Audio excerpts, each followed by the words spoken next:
first law says that an object in motion stays in motion and an object at rest stays at rest. So if an object is moving, it won't stop until something acts upon it. And if it's at rest, if something pushes it, that means that it will stay at rest until something, acts upon it. And Newton's third law says that for every action there is an equal or opposite reaction. That means if an object puts force in another object, it will return the same force.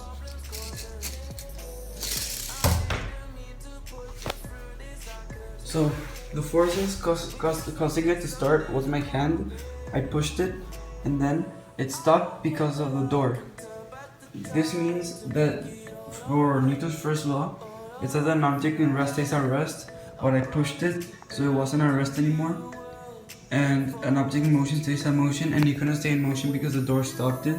And it's also consistent with Newton's third law, because when it crashed through the door, you can see here that it bounced back. What does this mean? That the door returned the force, causing it to bounce back. Inertia is a big part in a car crash. It's very consistent. Let's pretend the small eraser is a person. We put it in the car, and let's see what happens.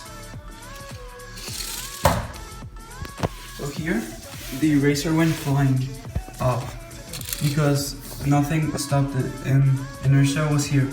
So this means that here, the car was going into speed, and then when it crashed, the eraser kept going at the same speed and went flying off because nothing stopped it. So it went flying at the speed it was going before it stopped. Now we take the eraser so it won't go flying off.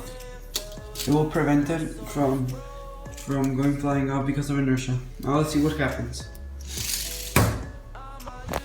Now you can see that the eraser didn't go flying off because it was taped to the car. Whether you notice it or not, Newton's first and third law apply to a car crash or car safety features. So first let's look at the seatbelt. So imagine this car, there was a passenger without a seatbelt. It went, crashed, and the passenger will go flying off. But since it has a seatbelt, then the seatbelt will stop it. And the seatbelt has Newton's third law, which says that for every action there's an equal or opposite reaction. That means because of inertia it will go flying off, the seatbelt will stop it and return the force and make the passenger go back.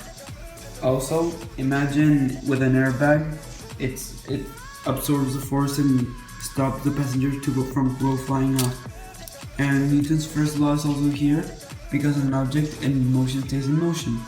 That means the passenger would keep going in motion if it wasn't for the seatbelt or maybe the airbag stopping it.